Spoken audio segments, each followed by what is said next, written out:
Mema munyina mo adwo ema mo akwa ba APTV ene radio 105.7 so de ebobo nsamodo asisi ye man mu ni amahodo so ene ye de somo senu sia kase ensam no de ebedi mu akotene bi eni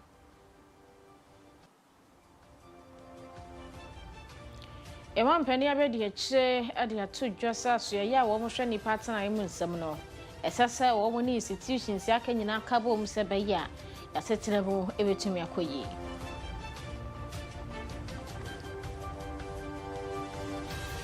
Sanso ana ado ani kyeremu so ame post office areho samu asie ene se dan bi a kyesa dan kransia na wo mugya tom ma ba mu abi wone dan nyina hyiafra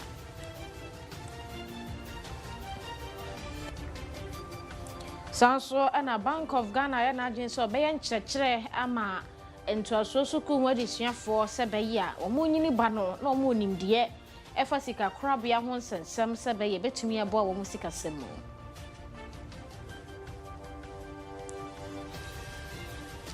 Eko India mine mu a yese nsensem bi ekoso fa exams ho papers bi elike ni adenti activists ba ko ho woso ono an cassette ne ho atua waduane ho ye kasa free June finfim obesi sabre ye reyi emfa aduane nkan na no a kyese emabunu binum so edi akire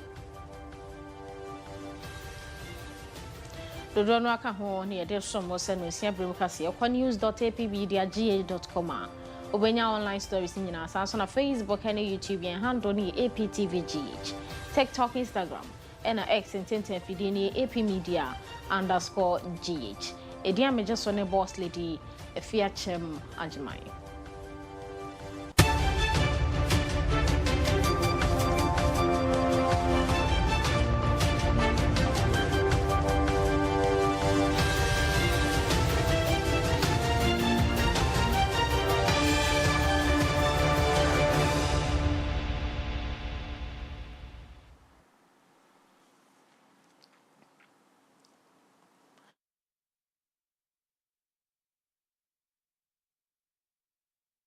Yeche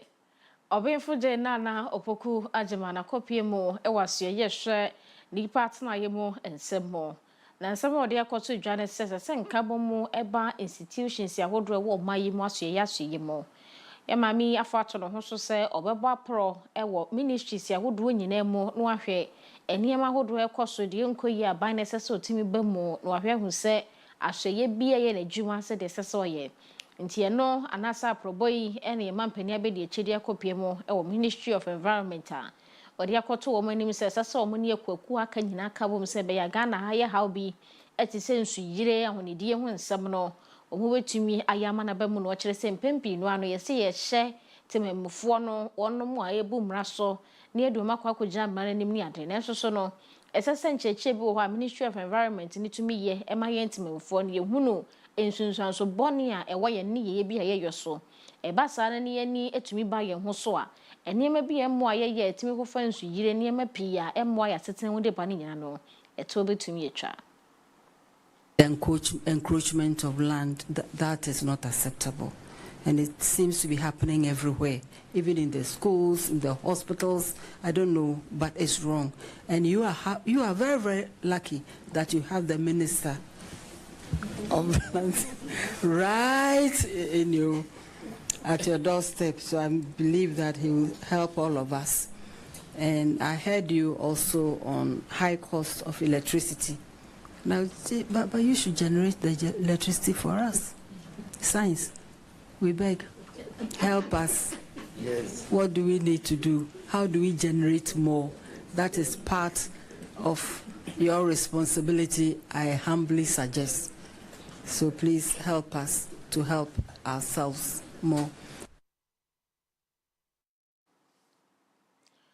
We ya obenfo je na opoku Agyemang ye mampani abedi achire no na ye to so ensenfofro mu a abaya ya fro no na Agyewa bafo Bonnie Michaels okode ye eno mo de fro no nya mfinhye na 22 years obaya trinity se obepre rahye dwadi bre no e wo manhia South Abato mpeso no so e we nei party bi aba ye friend Base Movement Ghana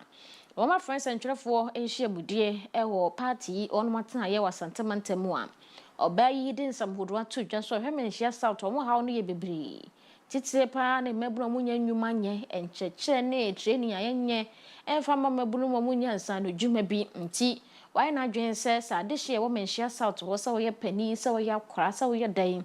mo nyina mo tai na chima ne tim poetimi bamu a obebo ama menhia south afa ne ntamapa e de efra ne senti esese omunya do machita pama no na afi so so moboa base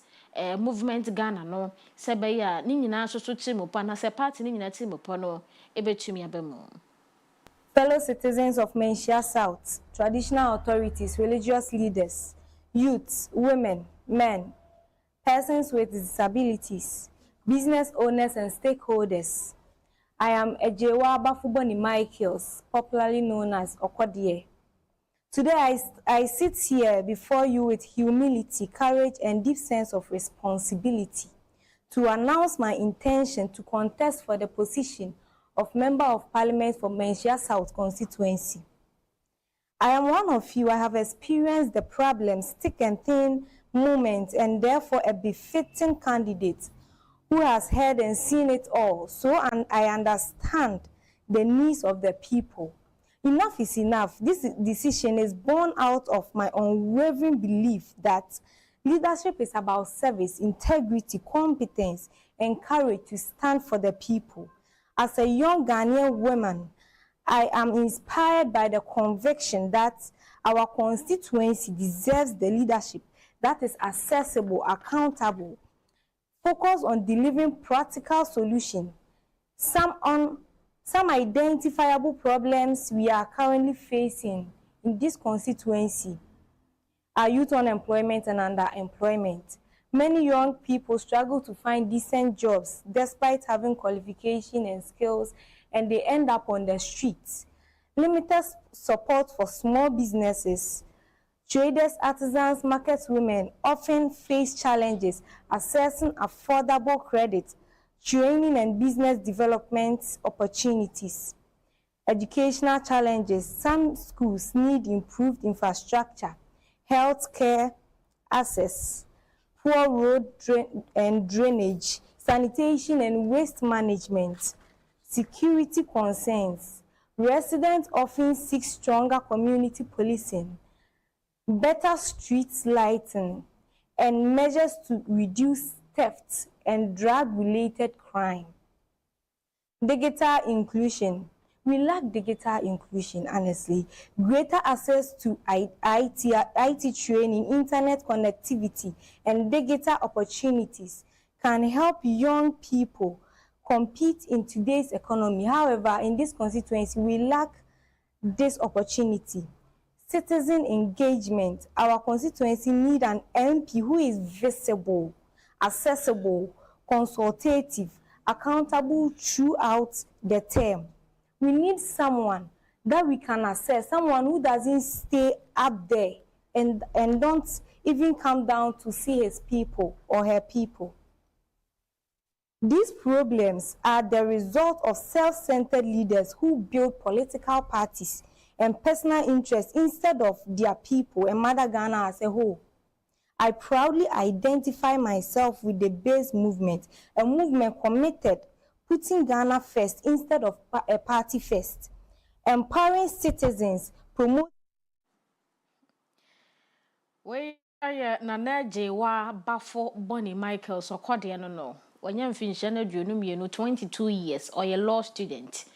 Or say in 2028, no. Now was soon dear Quenny mo fire mamma home. Into a person by Rashibi, Edema Desia, one woman, share south. About 1 person or so, a war. Base movement Ghana party no, and name Munti, Munsha and name said 2028 day, or Banisari at the Noir, and Yasim. Now, yet was from Oko Ghana Institute of Management and Public Administration, Chanti as a Gempa. Professor Ebenezer Deku and a deputy rector na Wachemo, Sir Oba Sukunimua. Womo here, sir, and Kophobia, Ababa Gentity, or Hokwa. Ene woma ye kuku drama wo mayemo no omo betumi aba womo emoa se fa no suku no empeja ne mebi omudi ugu akwemo empo aba na disuafo a womo da so ewo gimpa ho genchekere ewo niema hodo pii mu a wɔn mu awie kɔ no ebetumi ayɛ nhwɛsodeɛ dodoɔ no a de ama wɔn mu da so mu esenti ɛna wɔn to wɔn nsa de afra alumni sagodoɔ sɛ wɔn betumi aba na nneɛma bebree wɔ hɔ a wɔn abɛboa ɔde nsɛm yi to dwa yi na kyerɛ sɛ wɔn mu awie kɔ na tumi aka wɔn ho abɔ mu a wɔn aba abɛsi reception facility ɛde ama wɔn sukuu na wɔn gyina so ebia no ɛna nam so ma panimpa yi ɛsade to wɔn anim so mo project dodoɔ no a wɔn pɛ sɛ wɔn si auditorium bi a enipa dodoɔ no a na ɛbɛfa wɔn benya gym ɛwɔ wɔn sukuu nim ne ade nti saa project no wɔn hia sɛ nka wɔn awie kɔ no adadaafoɔ no betumi abɛboa ma sɛ timupo nyina etumi abɛmu. Great, initiative and a very commendable gesture from the alumni community. All over the world, organizations or maybe universities, let me put it that way, universities or academic institutions that are leading in terms of influence and impact have become great because of the contributions of alumni. And so to the extent that our Agyemang alumni have thought it very necessary to donate this kind of space to us is something that we are very much appreciative of and we also commend. We cannot make this institute great without the support of the alumni. Education, as I indicated earlier on, is a social good. But if we have to offer education at the highest level of quality, it needs support from the community, it needs support from the society, it needs support from constituencies like the alumni. And for us, we will want to urge them on to do much more than this. Collaborate with us as management to be able to achieve the institutional goals. I believe that the resources we are asking from them is not only in terms of physical resources like this, but it will also be through intellectual resources, where we'll have some of them coming in as mentors to mentor our current students so that we can groom the next generation of leaders to lead in various areas in this country and also to make Ghana very competitive at a global scale or at a global level. I believe that the alumni is a great resource that this institute needs to tap into, and management is ready to work or collaborate with them so that we can achieve our institutional goals. So we need infrastructure like classrooms, right? We need spaces like syndicate rooms in addition to the classroom to support collaborative learning or team building skills or efforts among our students. So I would say that we need resources like classrooms, we need teaching and learning resources like LEDs, and then also other modern technologies that are needed to train the next generation of leaders. We also need a space like an auditorium where we can have about 2,000, 3,000 or even 4,000 people seated at a go to listen to thought leaders. The world actually grows or becomes better when you have people who are leading in thoughts. And to that extent, we need spaces like that, auditorium with such large capacity where we can seat so many people to listen to thought leaders who will advance knowledge, who will advance new ideas for the society to advance. Deputy Rector Dema Gimpa Siapono Ore Beneza Daku and what is answer ya to dry Yakoni partner yemo and sim.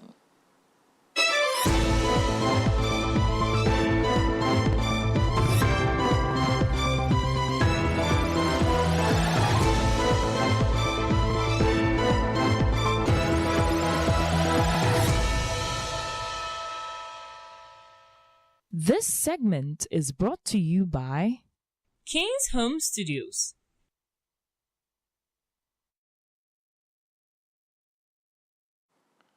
DC Edemacho Mamponia, Honorable Ibrahim Ishak.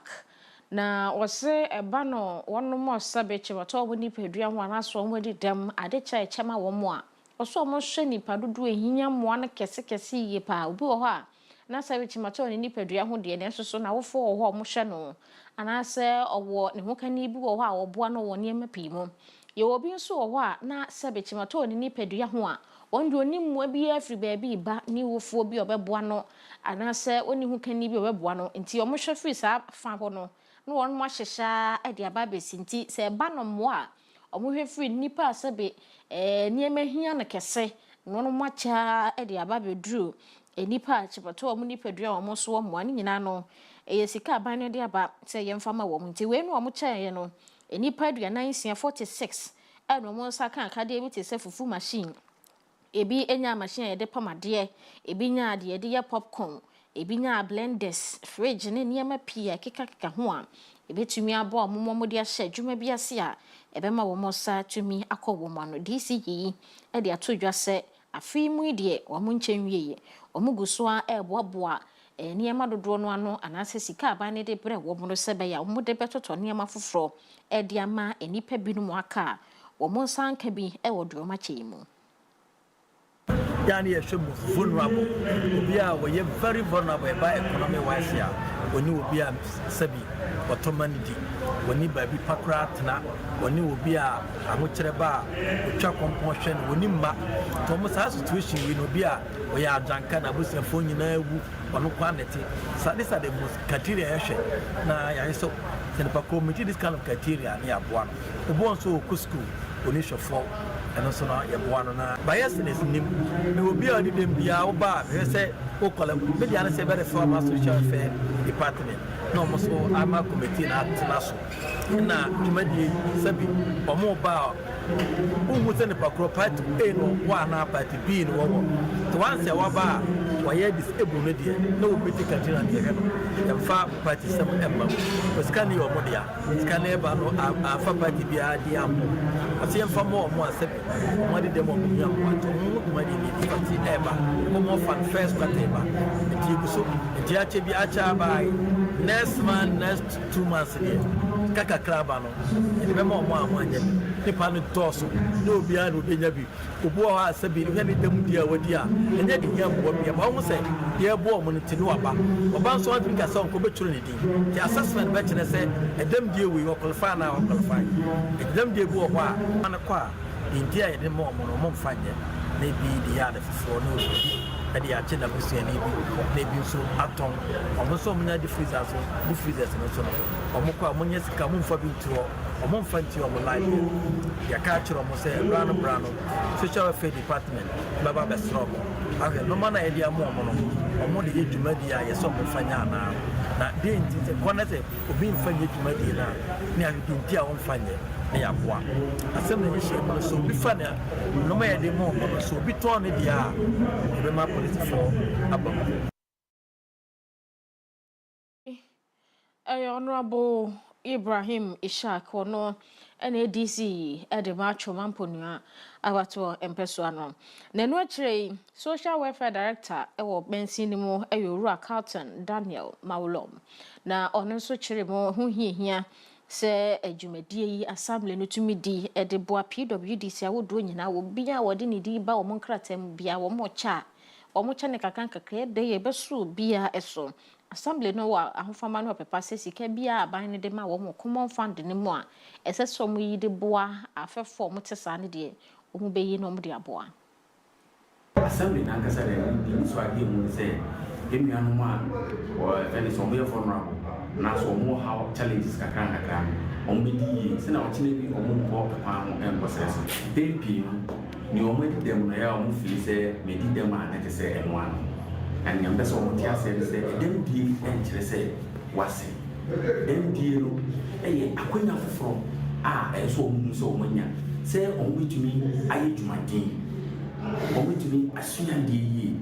na o mama o masitire mo aye asa etino say ewo yen yehye mu na say district no eni so Agyemang no ba to say ye hwe say be promote ye fe no inclusion say wonte on every ni o mo ko say ye duma say so kan mo bia ye de ye duma e bi nu say be ke say equal opportunity na kan say akwenya pepepe we ayoro Carlton wono na eye panyi kwanche for that social welfare no watwoma emponi ane kramo nipa dodo a mo nsa eka adoye mu eniema ibi so ekire wo mani so any better DC any benefit social welfare any na pamfo after bia and that day happening mama ye dia ma ya de ko pama dia mi sira do mama jang sia do mama ni DC I'm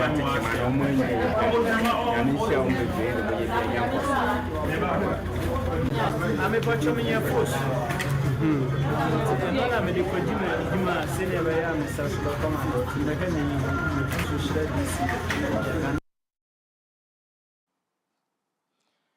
we one more watch man podua savage mato mo ni padua ho ya chane ma bebre ne dia ma wo mo mani so no ma chei ne yakwaso na for north municipal assembly no mo nso ayesa bia ma nipa sabe wo mo di dem nyina common fund na ban ne dem assembly no o yi wo mo chefa na wo de atoto ne menti we no wo mo chese nipa ba aduoso 70 and wo mo tumi enya mfaso de free so na ye frɛ wo bia busa no de ohia ebi mo chese wo mpefufu pounding machine ebi mo per fridge ahodo a wo de betunton suo ebi mo kura agi cocoa spraying machine ye no no wo betumi e de aye wo mo cocoa fua ye wo adwuma ebi je machine a ye de pamade afren so PWD wo mo kuo nankasa wo mo ka kire mpanifo se wo mo hia canopies bi ni nkonwa bi a e ba se obi di ne dwuma a obeba be hai na aboa ma PWD so mo kuo nankasa tumi nya sika bi di aboabo mo ho eti no so assembly ne hwedi so a tent be 9 ani nkonwa be 100 de wo mo toto ede ma wo mo a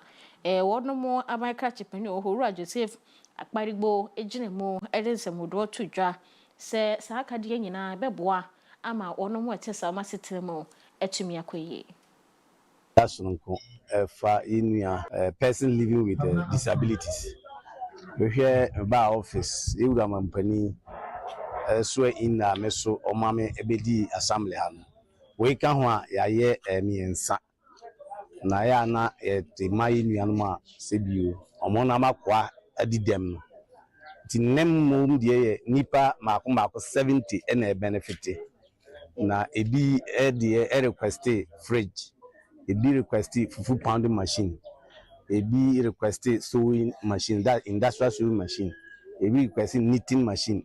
And ebi request knapsack sprayers. And ya to try the amount. And a kuna nkasa no so no. E request say omo person mrini me bia no. Omo nya bibi kakra to obuku. Enti for the start no. Omo requesting kunya 100 and a canopies 4 rooms. Nti enne nipa 70 na benefit plus nkonya 100 ne canopies 4 rooms a ye de maku no sebe ya ombetimi da no ombetimi de ama han na omanya sika ato omofutuo nti na ye beda mampani ase sem wano e release sika no e ma ye so yenya bi e de boa enuanom a omadi dem Na yewura yi sa to aso ebo wo hu se niema a wo de e ma wo no obi anfa nkoye adwuma se de sese ode ye omo nhwe so ye ma obi ankoton na akwa na se afa ye se be che bi ma na wo ba sa be pefoforo wo de ye adwuma ogidi ye se ebetumi aboa wo mo pa me san esre ni se ni nuanom bi wo ho ma wagi enedi next month say ye san ye bi bra wo be pese e be san ama no bi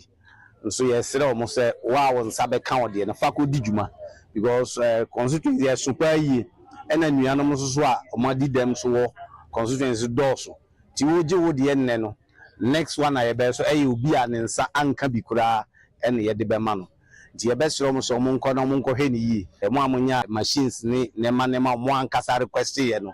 ombe hwe ni yi no mo de adi djuma ebi no kura na students omo request so mo pe sika mo de be tua to books ni school fees ni ade ebi zukura osan yare mo so request sika eno so ye de ama mo nti amu ni se omo nhwe ni ye because wonya ne nne no e kina ayi obi fufuru a eno so ye de be ma no Abakra chipani adema sunafo north mensi ni mo ononyamfo Joseph Akparigbonie ne kramo no enipa dodo a ono nso agi achede bi edensem yitudwa na me free ampenku zo na mbai by your district your go so district eji sewing machine industrial sewing machine am de koye adwuma me kuma de na de tell say me use handle one bi nje ma adwuma a me ye enkontem se de me pe no by industrial machine de e be boa me ma adwuma na contentem ama metima ye adwuma ntentem se da ko na me pa mienu a we me zak betima pambe for insanity. Pacho FM Doris Adansebon wo mem pacho mbeje free asitena munye enti mpesa beton so kakra boaboa me fridge ne my na asetena mo den kakra etoda bu ade medi kwa je se bia me bobosia ansa na me de ato aduane ne me manadi ti me free fridge ne nyamfa so ti na me ba beji e fe me see so man na paradise ye de ase se wo mamanya that's machine e pamade e wo adinchichi kuro bitire adinchichi e pamade le saye ku ya kare e kan enti we de damase se aban yo mama etima boa esi e dana se pa yanko ma na dwuma de e koso e pamade e man be me nyina me hwa e ma e hwa be ma me pam me nya afra e betima boa me ama me sistem ma de ayeyi. Asnafo no of municipal assembly no and wo ma cheche nyoma de ma PWDs if you common fund ni mo a enam so ba nsem a adehye no omode tudwa bi eno no na ye ba esoame municipal ni mo santimentem so ame post office ye se edan bi wo ho a adankwa no ye nsia ena ewo mo na eja to dan ni ma ahye dwere be ko wiase abema ba ko efe no Alhassan no wo mo eso ne nebusua no kura ne wo mu ne anti e friend na nekua no ka hu bi ono na echire mu se omu nyina wodan ne wo moda ne anadwo be don komu ho no mo a chese ade eche ene ebine ya na semisi ye omu wo mo hu se ase wisie pupupupupu nti America wo bia edi dwane no nipa dodo omutumi pie ne Karl Hassan we dan ne mu a omo ye omadwen senka omu betumi ayi na aboafo ye bia omantumi enyi no fire service for wo mo a wo breman empotem ho enantempa no a wo mba ebehwe se eja no ebetumi akofom na eso abemu a Alhassan ya ono no enya mfiisha no du no 15 years wantumi enya ni 10 nim yese eja no ahye ne twere be a yekasan omde no akwakopie mo ewo ayasabia de nakoto mokyere a omohwe animu se ehwehwemu ebetumi akoso. Mama me yam se me dey na ese no sa ene ye fro se wo fa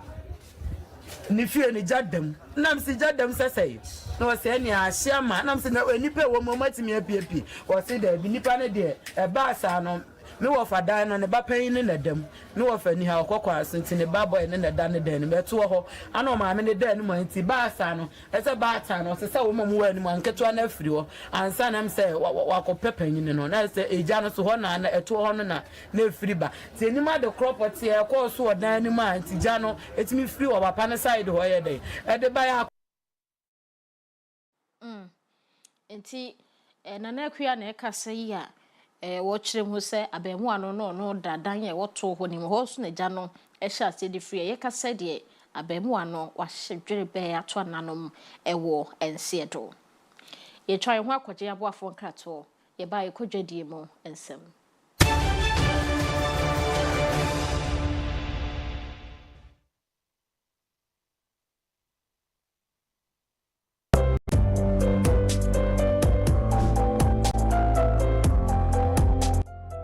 No kwasam se adwumasua ya ade a se wonsaka obia ntwinkyem free wonsam enonti enei se wopese wotu kwan kwa amanone ana otena oman Ghana mu eye adwuma nya sika gu botom de a mekanfo St Augustine Heavy Machine Training Center de amount ko na onfa na wotwemie no pe enkyerɛ wo caterpillar piloder any forklifter ebo no ewo fom kra ye wo Kumasi Askwa ye ni Askwa police station no any dinhwe de mu yesan so ben Askwa Children's Hospital tafua Akoko Space Junction wa ubetumi afre St Augustine Heavy Machine Training Center 0243860810 St Augustine Heavy Machine Training Center. We are your last stop.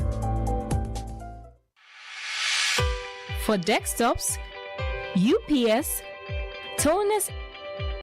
and printers galore,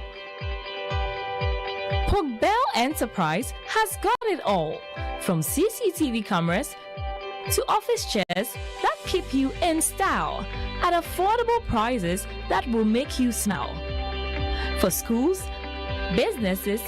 and individuals alike, we have what you will surely like. Contact us on 0245 099 786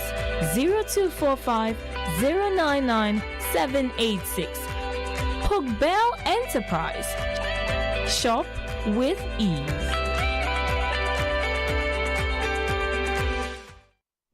Introducing the Smiling Shack Outdoor Solar Camping Light. A new modern way of lighting up your world. It's a powerful portable lamp with 2 modes of brightness, a strobe light, as well as a flashlight.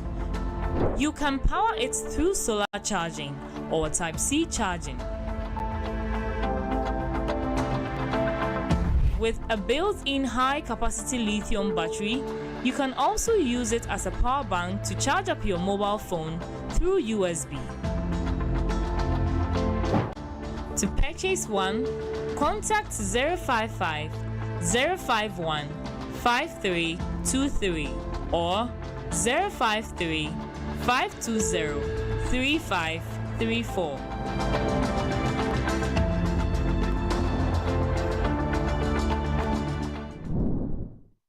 This is what mini wireless networks look like. But hey, this is what they actually look like. Introducing Kenny Rose Wireless. Switch to Kenny Rose Wireless and enjoy streaming without buffering, communication with no lagging, business without restrictions, and achievements with no limits. Get connected today. For enquiry, sales, and support, contact us on 020-8282-810. Visit our website on www.kennyrosewireless.com. Kenny Rose Wireless, internet made easy.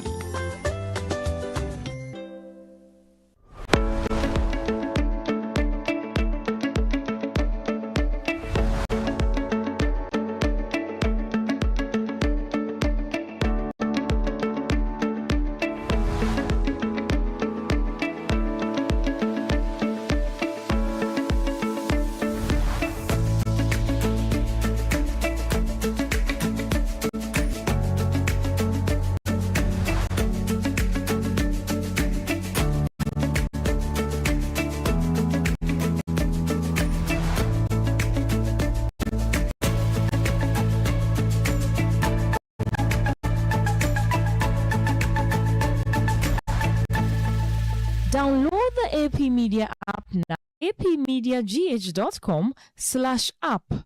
It is currently available for devices. Coming soon to Play Store and App Store.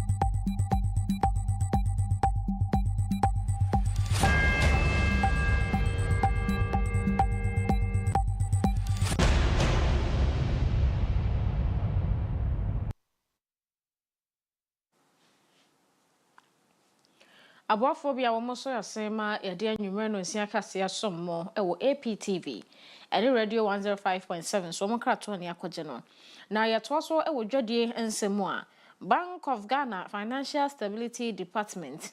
Owura Godfred Kujo ewo hobi na encheche akoso ewo ntoso suku ahodo ewo Agyemang Western Region no ene nam so maye we kopie mu ho a wo kyerese encheche hu hia papa esanse eba no sikasam ho nimdi a ebredro so si etumi ye nkyekere ema yen tememfo no nkankan ne wo mo a enyini ba no ntuso ma hyase ewo ntoso suku ma nipa no wie senior high school a obeba eye ewiase ne mu ankasa sa obeye adwuma no odika hu niama pia ewo sikasam mo efa no ene ya befo kwan ya efa so edi dwa efa ntentenfidi ne so ye tie sika de fa ntentenfidi ne so ene sika krabia hodo mu kwa mudi omujuma e de fa abefo kwan ya efa so edi dwuma ti bibia e digital ne senti ene sese yetumi eye ncheche de ma e de suafo no bi wo hokra one more ejebosia de afa phone so loan apps do no anaba omo nim sunsunso e wo so se koba ne se wantua sa loan no a enti ncheche mo ye de ama wo mo no oma ma omo hunu sunsunso bone ye wo so se wo baji loan every ayentente fidie so na ba ye wadwen se wuntua enei digital samwa bayi ye betumi ehunu record nyina ekoba ne se da bia wo hia bosia kese bia gide ya hye wadwuma kese bia se na ye mfa ma wo ena mo records bia wo da ho nti ncheche wo mo yese bayi a emebu na ye nyini ba no betumi ehunu nsunsuanso a ewo niema bia ye fa sika samo se be betumi nya nimdie ewo ho a da chi bia nkoba ne se ebeha wo mo. The bank has been carrying out a lot of financial literacy activities. We've been doing market women. We have been on radio, on television. We've been on social media, educating the public on their rights and their responsibilities, what they need to know when it comes to products and services that are provided within the banking sector. Now, we've thought of having this also for our second cycle institutions. The idea is to catch them young. We want to imbibe the same knowledge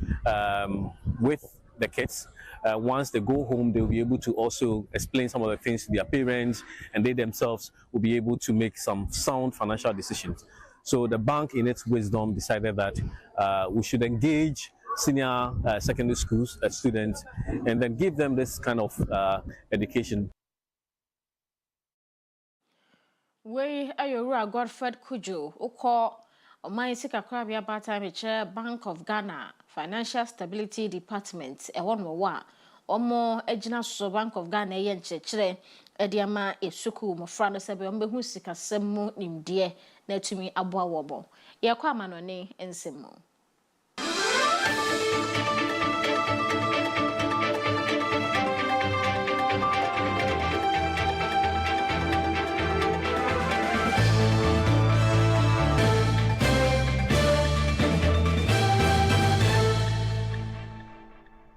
This segment is brought to you by Desat Solutions. Yako India emainimu activist ba kwa friend so Namwan Chuk. Yase free Jumbo Sumende toso aduonu 28 finim ebesi sabre onidi ye nti 17 days nie a ensu nko anosore a wonom. Yese ni jumadi a odi se activist ene ye kire ne ho ahwanya de odi mu akotene pa. Yese na sentem nie adesuafo mo exams a ekosoro na ebia liki ni hade ema edinsusanso bone no akwakoto adesuafo momu so anam so ma yewura yi ese wode ne yemo eto ho nti ote etua ewo na didie ho enya de obedidie kopem so obehu se wokọ India man ni mu ado no hwe momasua nsam so no ba resign fi na adwuma ni sanse ontumi enye adwuma no se datimemfo ehwe ni mu na ye a wo ye nso enya so no nko ampo na eyewu emabunu dodo no aso ade ekire ma bim kura ne die ese wokọ ho a we nam ho a na wate ato we nam ho a na wate ato de bim ekogugu aya sabia nyina enam so mampanifo wo India ho wono mugusua catch around chukwi senso wan chukwa se onhwe no wonidi esanse na pomodi hu ehia asem no aba ne de asem ma ye ehia asem seso mhwe na omudi hu dwuma na mom enye se wode wafu beto ho ene betumi ma oha no aba no eto betumi atwento mu nyina eguso etu ye wuraifo 17 days de anu oden se onhwe na ompaduane eni.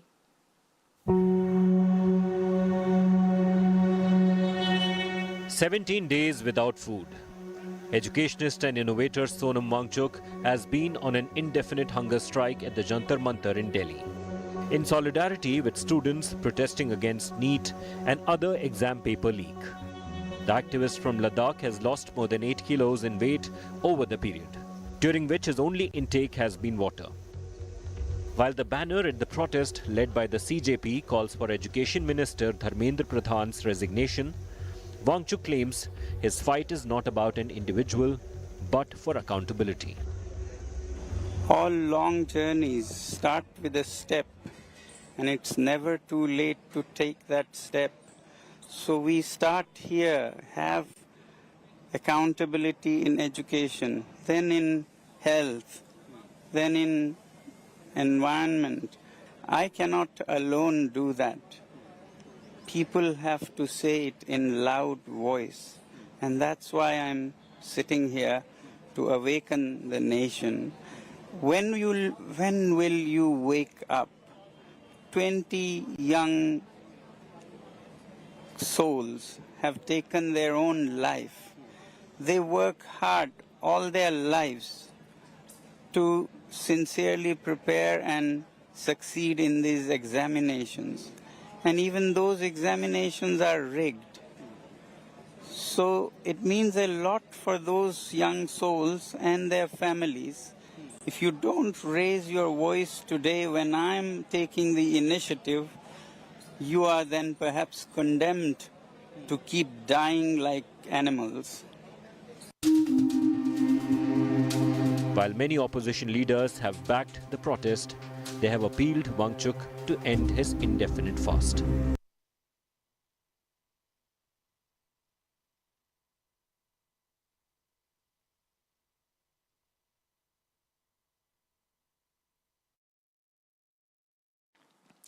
Nti uko India emaini mua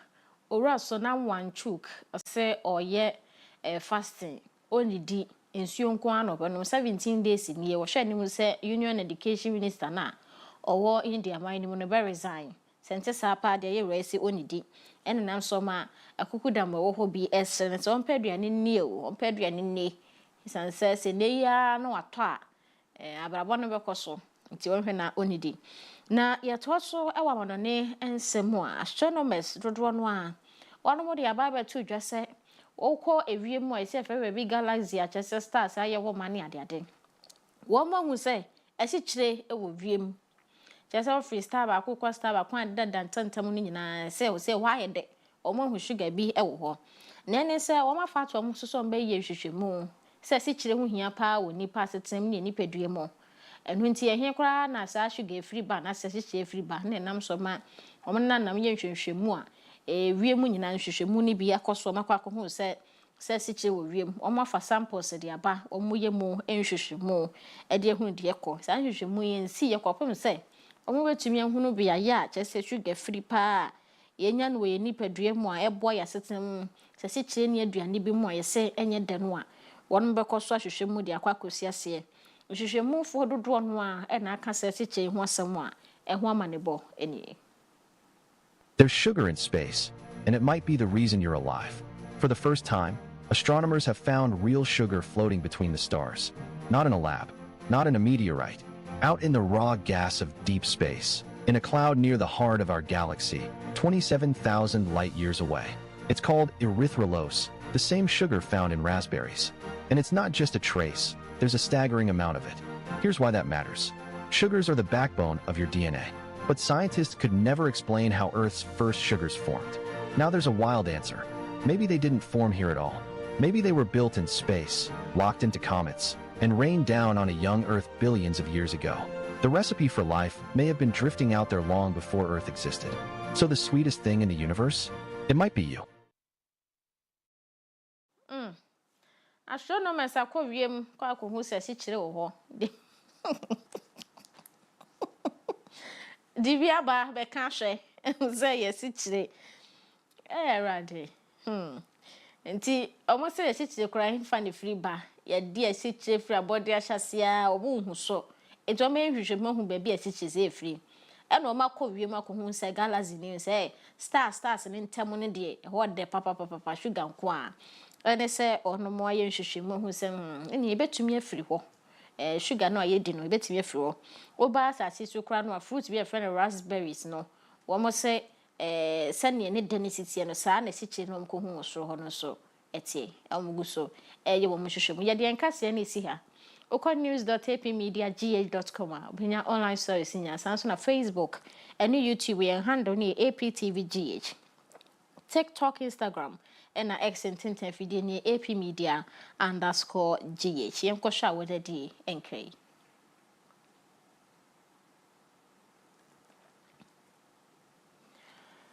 Happy birthday to you, Madam Doris. I mean, in show on your case, Mount Quatentia, who dim room, Mousy Cababre, a Beneza da Quaje, Police FBU base, a water park, a honor war. And I was saying for the dear classroom queen and Madam Doris, and happy birthday to you.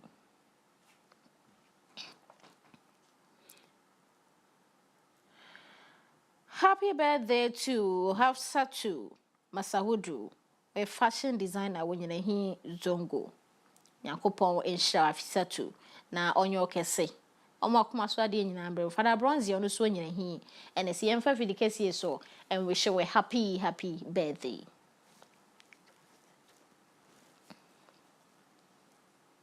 Happy birthday to you, Madam Sarah Chewa. Oya Agyemang when you he health insurance. Mama V inside you he and it's what wish you a happy birthday. Enti Madam Chewa nyame enyo kese mo akoma so ade nyina emre mu.